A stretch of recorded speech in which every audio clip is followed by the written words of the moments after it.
Magandang araw mga bata. Ako ang magsisilbing guro ninyo ngayong araw. Halina sa inyong isang masayang pag-aaral kasama si Teacher Cheska. Ikaw, ano ba ang iyong pangalan? May ideya ka na ba kung anong tatalakayin natin ngayon? Tama! Ang ating talakayan ngayon ay tungkol sa pangalan.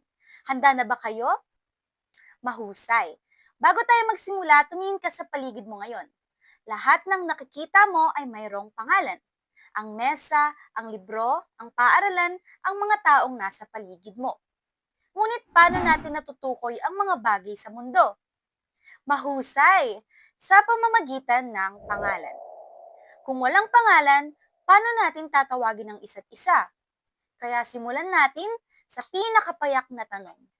Ano nga ba ang pangalan? Bago natin simulan ang ating talakayan, mayroon muna akong ibabahaging kanta para sa inyo. Ang kantang ito ay makatutulong sa inyo upang mas maintindihan ang ating talakayin ngayong araw.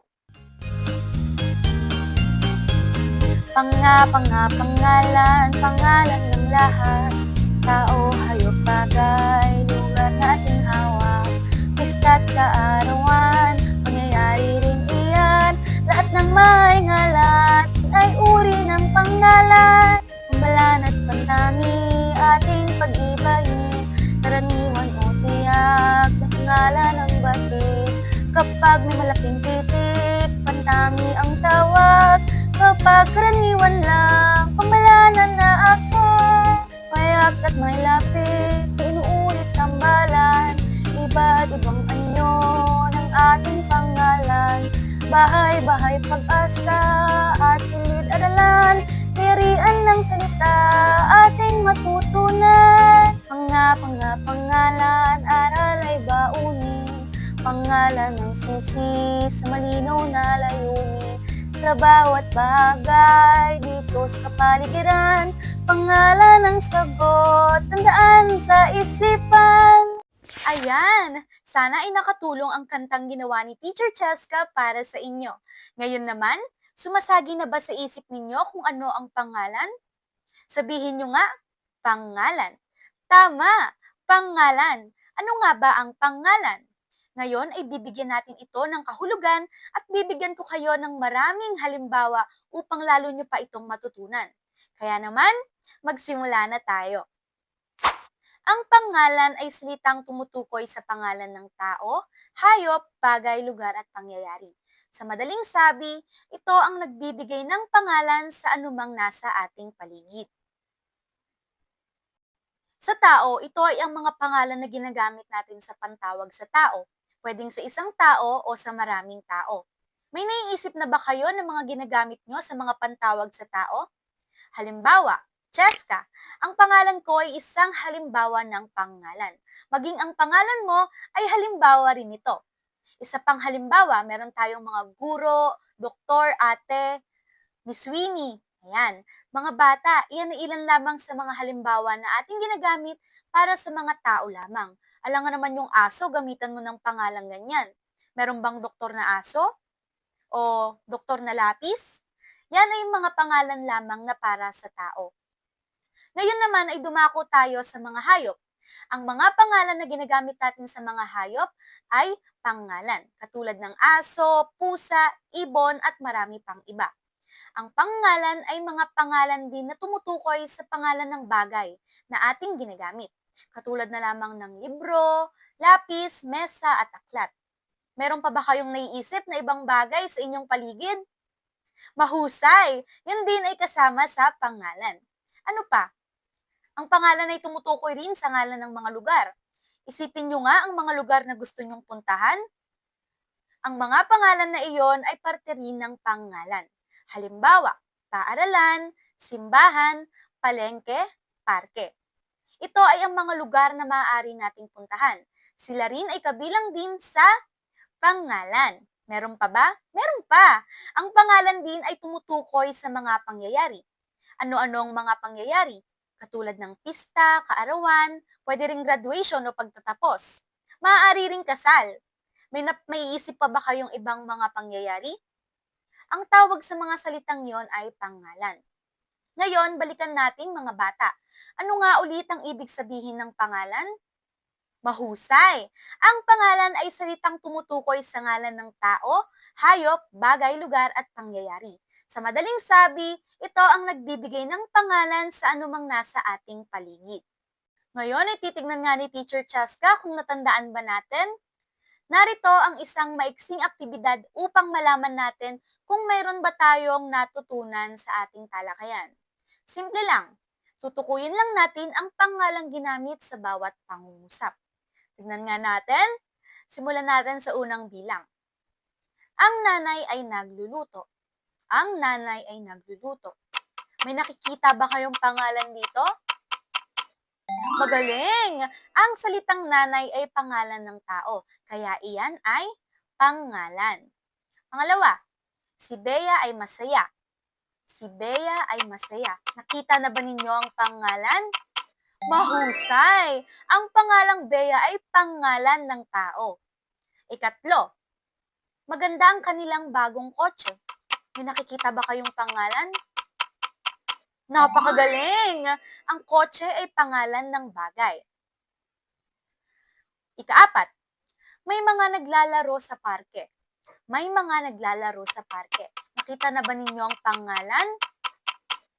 Mahusay! Ang salitang parke ay pangalan ng lugar.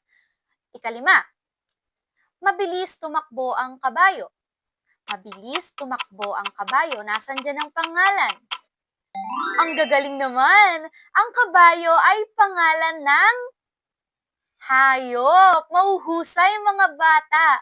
Ako ay labis na nagagalak sa inyo sa araw na ito. Ngayon, alam na natin kung ano ang pangalan. Alamin naman natin ang dalawang mukha nito. Laging tatandaan na hindi lahat ng pangalan ay pare-pareho. May pangkalahatan at may tiyak. Dito napapasok ang pagkakaiba ng pambalana at pantangi. Pangalang pambalana. Ang pangalang pambalana ay karaniwang ngalan. Hindi ito nagsisimula sa malaking titik. Tandaan, ang karaniwang ngalan ay pambalana at hindi ito nagsisimula sa malaking titik. Halimbawa, guro, bata, aso, simbahan, paaralan. Kung gagamitin natin ito sa pangungusap, ang guro ay nagtuturo sa paaralan. Mapapansin na ang pangalang ginamit natin dito na ang guro ay nagsisimula sa maliit na letra lamang o ang karaniwang ngalan na ang tawag natin dito ay pangalang pambalana. Pakiulit nga, pangalang pambalana, mahusay. Kung ang pambalana ay karaniwan, paano naman kapag tiyak na pangalan na? Mula sa pangkalahatan, pumunta naman tayo sa mas espesipiko. Kapag may malaking titik, aba, ibang usapan na yan. Ito ay tinatawag na pangalang pantangi.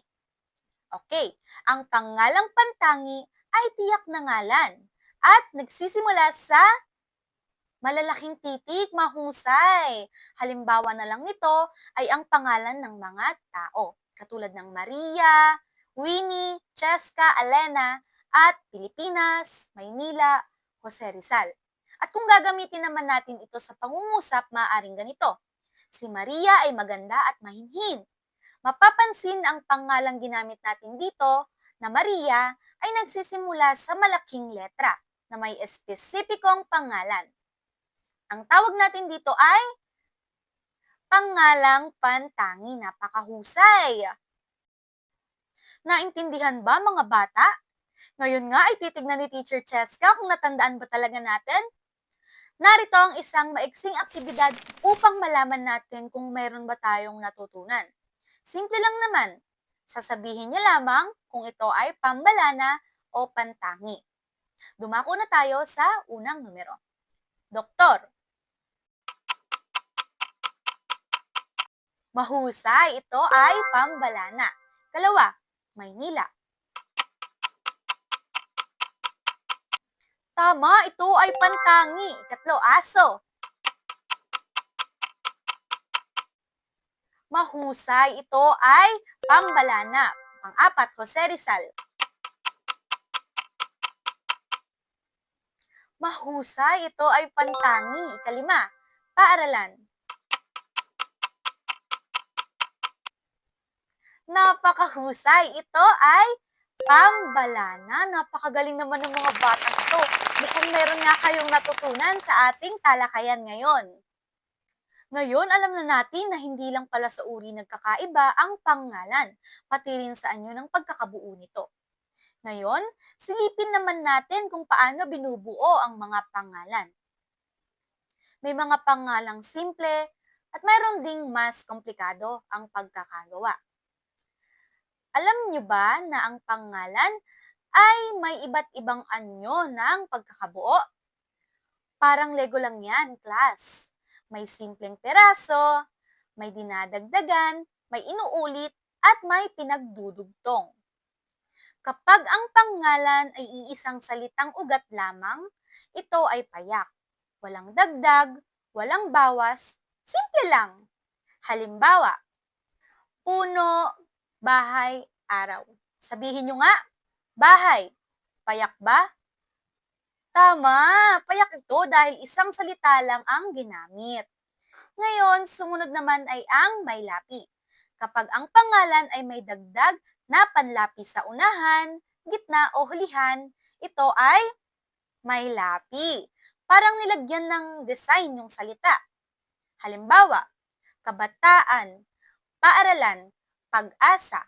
Ang salitang bata nilagyan ng ka at an. Naging kabataan. Ayan. Ang pangatlo ay ang inuulit. Kapag ang salita ay inuulit ang buo o bahagi nito, ito ay inuulit.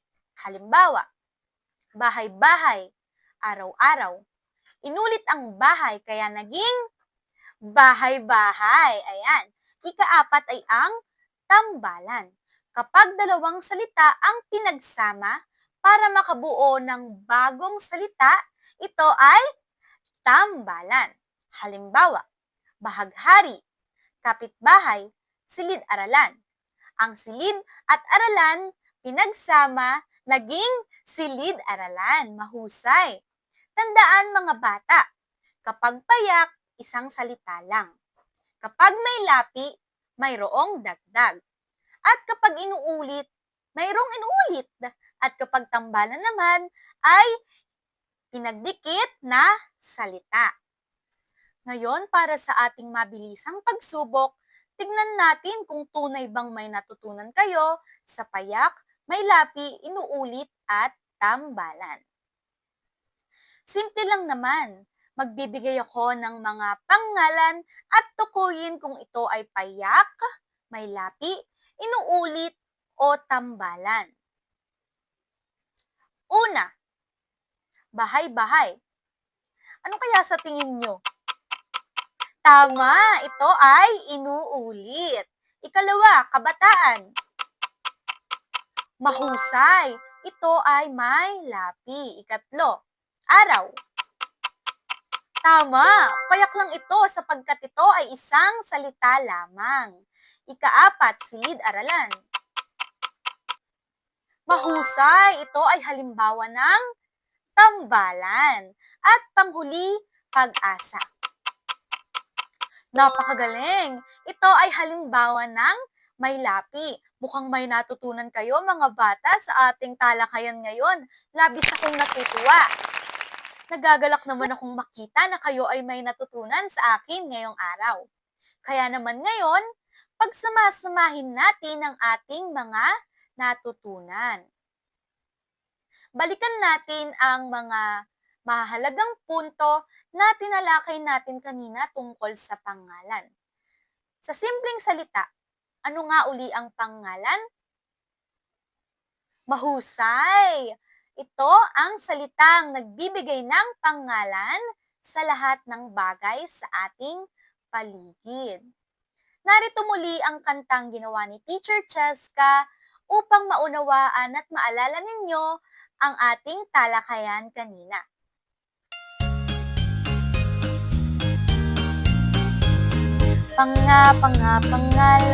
Pangalan ng lahat, tao, hayop bagay, lugar na ating hawak, pista't kaarawan, pangyayari rin iyan, lahat ng may ngalan ay uri ng pangalan. Pambalan at pantangi, ating pag-ibahin, karaniwan o tiyak, na pangalan ng batik. Kapag may malaking titik, pantangi ang tawag. Kapag karaniwan lang, pambalanan na ako. Payak at may lapit, inuulit tambalan, iba't ibang anyo ng ating pangalan.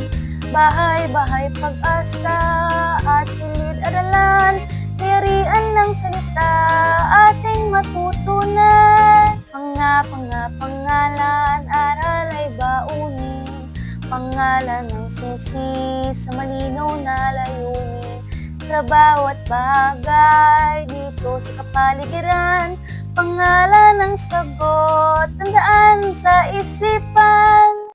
Ngayon, para sa ating pagtatapos, susukatin natin ang inyong mga natutunan.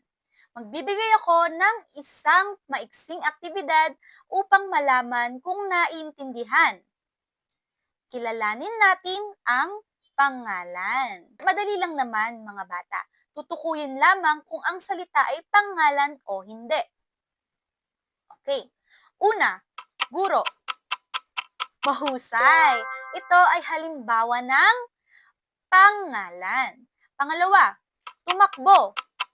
Pangalan ba ito? Tama! Ito ay hindi pangalan dahil hindi ito tumutukoy sa ngalan ng tao, hayop, bagay, lugar, o pangyayari. Dumako tayo sa ikatlo, lapis. Pangalan ba ito? Tama! Ito ay pangalan. Ikaapat, maganda. Pangalan kaya ito? Ang galing! Ito ay hindi pangalan. At ang panghuli, paaralan. Isipin nyo, pangalan ba ito? Mahusay! Ito ay pangalan sapagkat tumutukoy ito sa ngalan ng lugar. Ang galing naman, mahuhusay! Lagi nating tatandaan mga bata na sa bawat salitang may pangalan ay mayroong pangalan. Ayan, ang pangalan ang pundasyon ng malinaw na pagpapahayag. Kapag alam mo ang pangalan, mas malinaw mong maipapahayag ang iyong iniisip. Muli ako ay isang guro at ang aking pangalan ay Cheska. Naway marami kayong natutunan na aral mula sa akin ngayon. Maraming salamat sa panonood at hanggang sa muling talakayan.